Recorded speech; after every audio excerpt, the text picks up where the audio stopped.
The flat earth theory must be the most talked about and requested videos for me to make. I myself have tried to stay away from this particular subject because I noticed a huge division in truth seekers since the flat earth subject became popular again, and also when Donald Trump became president of the United States.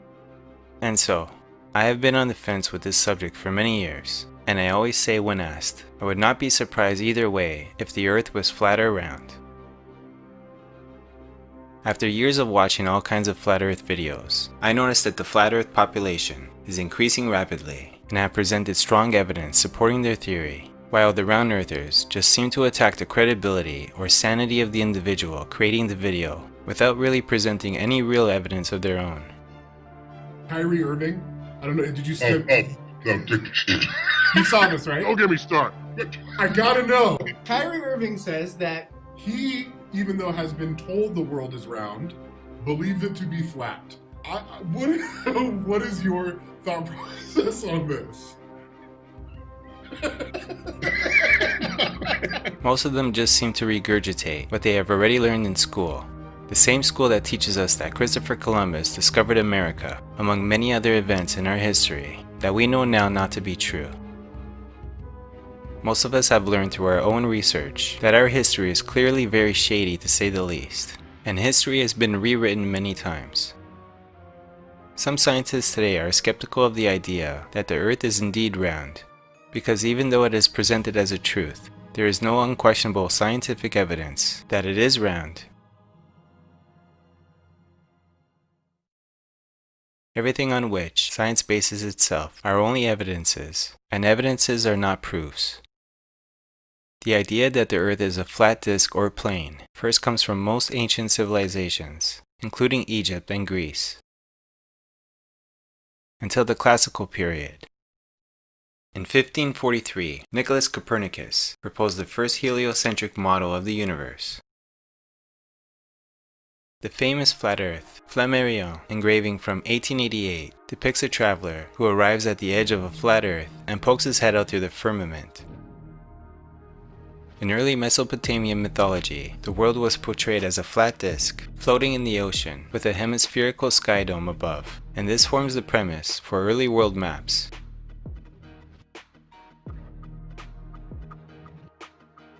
The earliest documented mention of the spherical Earth concept dates back from the 6th century BC, when it appeared in ancient Greek philosophy with Pythagoras, and later Aristotle and Euclid wrote about the Earth as a sphere, but remained a matter of speculation until the 3rd century BC.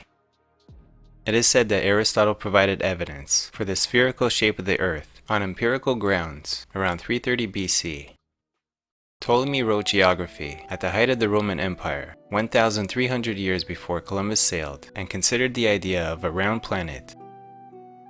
The spherical Earth gradually began to spread beyond the Hellenistic world. From then on, and the concept of a spherical Earth replaced earlier beliefs in a flat Earth. Most of the ancient cultures believed that the Earth was flat. The same ancient cultures that built the pyramids and seem to have more knowledge about our world and universe than we do today. Personally, I feel more connected to the ancient and Hermetic teachings of the past, knowing that almost everything I have learned from mainstream scholars is usually a theory or simply incorrect information. Many religious texts also refer to the earth as a flat disk or a plane with an impenetrable dome known as the firmament. And we made the sky a protected canopy, yet they turned away from its signs. Have not those who disbelieve known that the heavens and the earth were of one piece? Then we separated them, and we made every living thing of water. You are surrounded, heaven and earth, by water. You are the asylum of water, imbued with water, the augmenters of water, vast and manifold. Apollo 8. The Apollo 8 spaceflight mission in the United States was launched on December 21st, 1968, and is reported to be the first manned spacecraft to leave Earth's orbit and return safely to Earth. The crew of Apollo 8, Bill Anders, Jim Lovell, and Frank Borman recited Genesis chapter 1, verses 1 through 10 using the King James Version text as they supposedly orbited the moon. In their own words, goes as follows. Bill Anders: "We are now approaching the lunar sunrise, and for all the people back on Earth, the crew of Apollo 8 has a message that we would like to send to you. In the beginning, God created the heaven and the earth, and the earth was without form and void, and darkness was upon the face of the deep, and the Spirit of God moved upon the face of the waters. And God said, Let there be light, and there was light. And God saw the light, that it was good, and God divided the light from the darkness." James Lovell: "And God called the light day, and the darkness he called night, and the evening and the morning were the first day.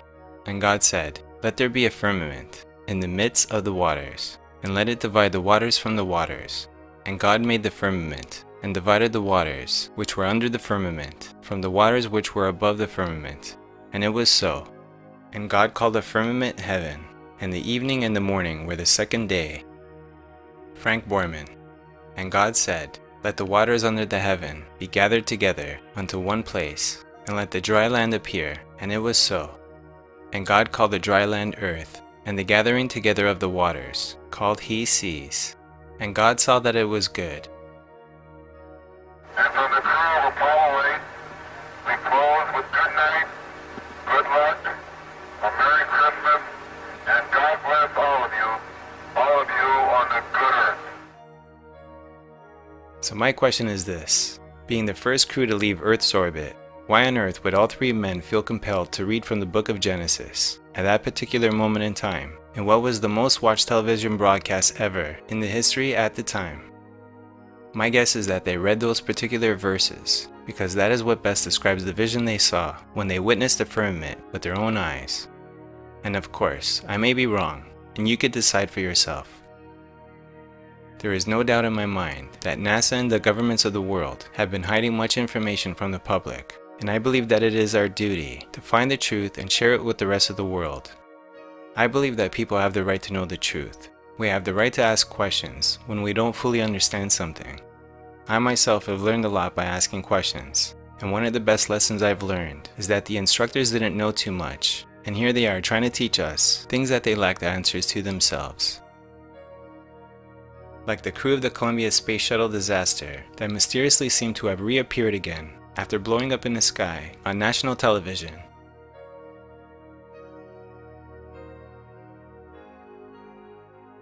Another being the fake Photoshop pictures that we see of the Earth. Look at the official images that NASA presents to the public. The size of North America changes with every new picture. What would be the reason for that? Well, NASA employee Robert Simon has gone on record saying that the Earth is photoshopped because it has to be. So why don't we have any real pictures of the Earth? We also see lots of symbolism indicating that the world is flat, such as Mad Max, Beyond the Thunderdome, the TV series Under the Dome, and of course we have the United Nations emblem that many people believe to be the actual map of the world. One of the more obvious clues indicating that the world could be round would have to be the fact that the moon is round, the sun is also round, and every single planet that we could see in our telescopes are round. However, even through a high-powered telescope, these planets look pretty fake when examined carefully. How fast does Earth orbit the Sun? The Earth's orbit speed around the Sun is about 67,000 miles per hour, 107,000 kilometers an hour, according to Cornell. Gravity. Gravity helps explain why we don't get thrown off a spinning ball, and it's interesting to me that most people believe in a spinning ball traveling at speeds that you can't even imagine, yet they have a problem with a stationary Earth that doesn't move. Just remember that gravity has never been proven as an unquestionable truth. A logical, alternative explanation would have to be density and buoyancy. If something is heavier than air, it will fall, and if something is lighter than air, it floats. Very simple. The Sun and the Moon. In a flat Earth plane, the Sun and the Moon travel around the Earth in a clockwise motion from east to west. In this scenario, the sun disappears at the vanishing point of the human perspective on the horizon where the ground meets the sky. Antarctica. It is speculated by many that perhaps the plane that we live on is either extremely expansive or it's possibly endless. Is it possible that more land is being hidden from the general public? In a 1954 interview with Admiral Richard E. Byrd, who was an American naval officer and explorer, had this to say: "But strangely enough, left in the world today is an area as big as the United States that has never been seen by a human being, and that's beyond the pole, on the other side of the South Pole, from Middle America, and I think it's quite astonishing that there should be an area as big as that, unexplored." It sounds a lot like he is implying that there is more land past Antarctica. A recent discovery of an ancient Buddhist map in a newspaper from 1907 seems to support the idea of a vast, expansive Earth with many more continents past the Arctic ice walls. Gleason's map, 1892. Is it possible that the Gleason's map could be the actual map of the world? It states at the top, "Scientifically and practically correct, as it is." I couldn't say for certain, but it is noteworthy to mention that this map is the same map used for the United Nations logo. The map says at the bottom that the sun moves in circles around the tropics, meaning that Alexander Gleason, the creator of the map, suspected that the Earth didn't move. Also, Gleason wrote a book called "Is the Bible from Heaven? Is the Earth a Globe?" Here are some interesting clips about the maps that we use today. How many of you have ever seen this map? Seen that map? Yeah, isn't this the map that you use K through 16 in the United States of America? Now, folks, look at this map. According to your social studies teacher, what is the equator? Right An down imaginary there. line where? Yeah. Around the center of the Earth. Then if this map is correct, then the equator must be here, and Chicago has a tropical climate. Now, folks, this is the map that we use in the schools. Look where the United States is, in the middle of the world, right? Now, here's the USSR, which is no more, of course, Mongolia, China, Africa, India, Pakistan, Afghanistan. Now, look over here. USSR, Mongolia, China, India, Pakistan, Afghanistan. Two Indias here. We have two Indias. Did you know that?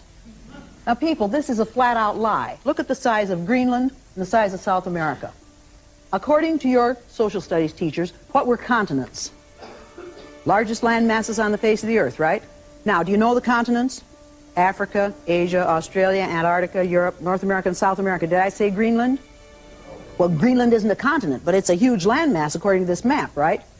The map is a flat-out lie, people. If you read the legend on the map, here it says, in fact, South America is actually 9 times larger than Greenland. Are you saying the map is wrong? Oh dear, yes. Look at Greenland. Okay. Now look at Africa. Okay. The two land masses appear to be roughly the same size. Yes.